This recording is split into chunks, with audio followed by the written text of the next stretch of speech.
Bag pack हो रहा है प्रयागराज जाने के लिए। कल ही जाने का प्लान बना और आज हम निकल रहे हैं। पैकिंग करने के बाद रास्ते के लिए खाना पैक किया और तैयार होकर निकल पड़े। गेट पर पहुंचे तो कैब भी आ गई थी। मैं, पापा, मम्मी, मेरी दोनों दीदी, भैया, ताऊजी, ताईजी और हमारी अम्मा, हम सब साथ में जा रहे हैं। पूरी फैमिली एक साथ इस तरह के तीर्थ पर जाए तो समझो भगवान जी की स्पेशल कृपा है हम पर। शाम को 6 बजे निकले, फिर कुछ दूर जाते ही हमने गर्मा गर्म पकोड़े खाए और फिर सभी लोग सो गए। अचानक से आँख खुली तो देखा कि ड्राइवर ने सीएनजी भराने के लिए गाड़ी रोकी है। यार, सीएनजी पर इतना जाम था कि हमें 2 घंटे वेट करना पड़ा।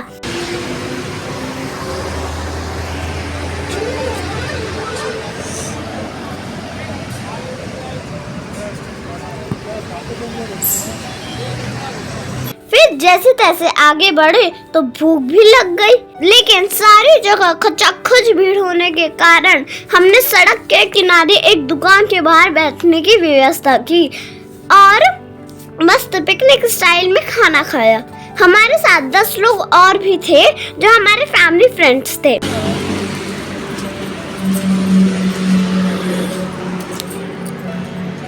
फिर खा पी कर आगे बढ़े और पूरी रात भरपूर नींद ली। सामने से चमकती सूरज की किरणों ने हमें जगाया और हमने भी सुबह का ये मस्त दृश्य देखा। फिर साइड में गाड़ी खड़ी करके ब्रश किया, मुंह हाथ धोया और आगे निकल पड़े। अब नींद पूरी हो गई थी तो सभी अपने अपने अकॉर्डिंग सफर को एंजॉय कर रहे थे। कोई मूवी देखकर, तो कोई गाने सुनकर, तो कोई बुक्स पढ़कर। मैं और दिद्दा अपने फोन में गेम खेलकर अपने सफर का आनंद ले रहे थे। फिर दूसरी बार सीएनजी भरवाने के लिए हमारी गाड़ी रुकी और यहाँ वही हाल। क्या कर सकते हैं। फिर यहाँ पास में ही स्टॉल में सबने चाय पी और ताऊजी ने हमें आइसक्रीम दिलाई। सभी लोगों ने टाइम का सदुपयोग किया। पंप के पास ही एक पार्क था, हमने खूब झूले झूले और सीएनजी भरवाते ही आगे बढ़े। अब तक हमें सफर में 12 घंटे से भी ज़्यादा हो चुके थे और धीरे धीरे ट्रैफिक जाम भी बढ़ता जा रहा था। फिर दोपहर 4 बजे एक ढाबे पर लंच किया और फाइनली प्रयागराज में हमारी एंट्री हुई। पूरे 25 घंटे के सफर के बाद हमने गाड़ी को पार्किंग में पार्क किया। थकान बहुत हो गई थी, लेकिन असली सफर तो अब करना था। अभी शाम के 7 बज रहे हैं तो सबसे पहले हमने पार्किंग के पास ही लक्ष्मी द्वार से एंट्री करके ये राम मंदिर को रिप्रेजेंट करने वाली इस जगह पर गए, जहां पर कलाग्राम नामक प्रदर्शनी चल रही थी। इसके अंदर अलग अलग तरह के स्टॉल्स थे। यहाँ पर सभी ने अपनी इच्छा अनुसार शॉपिंग की। चलो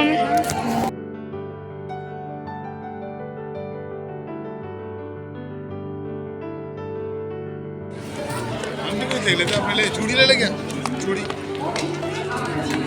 पहन के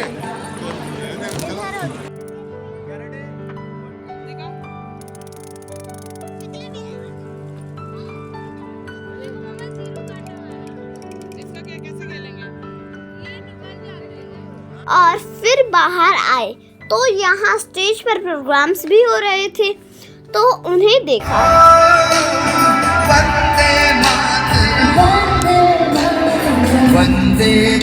फिर फूड स्टॉल्स पर जाकर पेट पूजा की। यहाँ पर अलग अलग स्टेट्स के फूड्स के स्टॉल थे। वैरायटी बहुत थी तो अपनी अपनी चॉइस के अकॉर्डिंग खाना खाकर यहाँ पास में लगे टेंट में आकर बैठ गए। फिर भैया लाए ये जलेबा। हाँ यार, ये इतना बड़ा था कि मुंह से जलेबी शब्द तो निकल ही नहीं रहा था। बहुत ही जूसी। फिर खूब हंसी मजाक की। मतलब इतने बजे कितने बजे? मुझे नहीं पता कितने बजे पहुंचेंगे, बट बहुत लेट हो जाएगी। ओह माय गॉड, यही तो मेमोरीज है बाबूजी।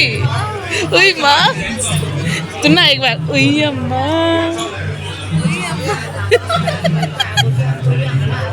सारी अम्मा का ही हाल लगी बढ़िया। किसे? मुझे इस गेम में एक काम करें, समझे नहीं आप, एक टाइम के बाद ना दिमाग थक जाता है, अरे उसके बाद वो अपना आपको एक बात बता दूं, पहले खेलना हम दोनों सीखो एक पहले। दूसरे के साथ खेलते हैं। सुनो तो सही, पहले हम दोनों एक दूसरे के साथ खेलते हैं, जो जीतेगा वो पापा के साथ नहीं, खेलेगा। रखना और गोटी। जो हाँ। पापा के बताओ ले खेल क्यों ले ले कहीं कहीं भी चल मैं जीत नहीं सकती इसका ले।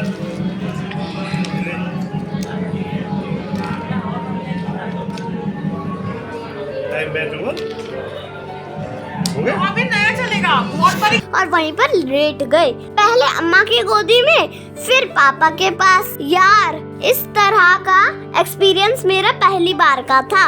बिना फैसिलिटीज के लाइफ कितनी सुकून वाली होती है, ना गद्दे ना चद्दर, बस मम्मी की शॉल ओढ़ी और क्या मस्त नींद आई। अभी 2 घंटे की ही नींद ली थी कि मम्मी ने उठा दिया। रात के 11:30 बज रहे थे और हमें अपनी 8 किलोमीटर की लंबी यात्रा पैदल शुरू करनी थी। आधी नींद से उठकर अपने बैग्स उठाए और निकल पड़े संगम की तरफ। मैं आधे रास्ते तो पैदल चली, लेकिन जब हिम्मत नहीं हुई तो आधे रास्ते पापा की और मम्मी की पीठ पर बारी बारी से गई और 3.5 घंटे की पैदल यात्रा के बाद फाइनली हम पहुंचे संगम। और यहाँ पर कुछ पता ही नहीं चल रहा था कि हम कहाँ जा रहे हैं। सभी लोग एक के पीछे एक बस चलते ही जा रहे थे। बैग के ऊपर बैठो, वहीं पे बैठो जाओ, सीधी सीधी बैठ जाओ। दीदी के लिए भी जगह कर, बस आगे हो।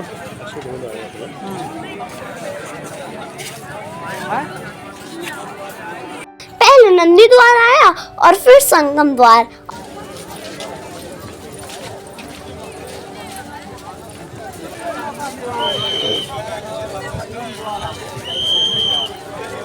ऐसा करते करते भीड़ को पार कर हम घाट पर पहुंच गए। वहां पर अपना डेरा लगाया और 2-3 के ग्रुप में बारी बारी से स्नान किया। मोबाइल नहीं ले जा पाई, इसलिए डुबकी लगाते समय वीडियो नहीं बना पाई। फिर सबसे जरूरी काम किया, इस पवित्र स्थान पर अपने माथे पर तिलक लगाया और हर हर महादेव का जयकारा लगाया। हर महादेव, थप्पा लग गया। जय श्री राम, हर महादेव। हाँ ऐसे, हाँ ठीक है हाँ। दोनों से दूर अपना सामान रखेंगे। घाट से हर हर महादेव, जय श्री राम। फिर मैंने मम्मी से पूछा कि मम्मी क्या यहाँ आने से सच्ची में पाप धुल जाते हैं? तो मम्मी ने समझाया कि बेटा पाप धोना अगर इतना आसान होता ना तो हर पापी भर भर के पाप करता और यहाँ धोकर मोक्ष पा लेता। लेकिन यह कर्म का सिद्धांत है कि कर्म को सिर्फ और सिर्फ कर्म से ही काटा जा सकता है। अगर गलती से भी बुरे कर्म हो भी जाए तो उन्हें अच्छे कर्मों से सुधारा जा सकता है। बाकी इस तरह की पवित्र जगहों पर जाना तो इसलिए जरूरी है क्योंकि हम ये पॉजिटिव एनर्जी और ब्लेसिंग्स ले सकें और अपने आने वाले उज्जवल भविष्य के लिए पुण्य कमा कर ले जाए, जिससे हमें सद्बुद्धि मिले और हम गलती से भी बुरे कर्म ना करें, किसी को कष्ट ना पहुंचाएं। यार जब मैंने ये पूरी बात सुनी तो मेरा तो कॉन्सेप्ट ही क्लियर हो गया और मैंने महादेव को 1000 बार थैंक यू बोला कि उन्होंने मुझे और मेरे पूरे परिवार को इस पवित्र स्थान पर आने का मौका दिया। फिर तो एनर्जी इतनी स्ट्रांग हो गई कि आते समय पूरे 8 किलोमीटर मैं पैदल चल के आई और रात के 11:30 बजे जो यात्रा हमने शुरू की थी वह सुबह 7 बजे पार्किंग पर आकर समाप्त हुई। पूरे रात जागने और पैदल चलने के बाद अब थकान से चूर चूर हो गई और गाड़ी में बैठते ही सो गई। फिर लगभग 4 घंटे बाद उठी और नाश्ता किया और यहाँ से ढेर सारे स्नैक्स भी खरीदे रास्ते के लिए। भैया हमारे लिए किंडर जॉय भी लाए जो हमने बस में बैठते ही खोल लिए। यार इसके अंदर से क्या गिफ्ट निकलेगा इस बात की एक्साइटमेंट रहती है। फिर दीदी ने हमारे टॉय असेंबल किए। हम सभी ने बस में खूब गपशप की।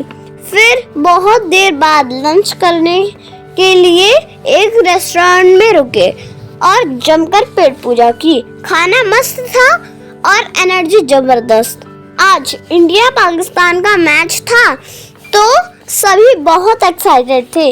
फिर गाड़ी में ही सभी ने लाइव मैच एंजॉय किया और मैंने और दिद्दा ने नींद पूरी की। अब तो शाम भी हो गई थी लेकिन हमारी मंजिल अभी भी काफी दूर और लगभग 15 घंटे की इस यात्रा के बाद हम दिल्ली पहुंचे और वहां से कैब करके घर। यार ये सचमुच मेरी लाइफ का जबरदस्त एक्सपीरियंस रहा। लगभग 52 घंटे की महाकुंभ यात्रा जिसमें से 25 घंटे जाने में, 7 घंटे की पैदल यात्रा और 15 घंटे वापसी आने में लगी। हमने पहली बार इतना लंबा सफर तय किया। आने के बाद घर में देखा तो लगभग सभी के पैरों में सूजन थी, लेकिन ये निशान गवाह है उस बेहतरीन यात्रा के जो इस पूरे जीवन में सिर्फ एक ही बार करने का सौभाग्य मिला।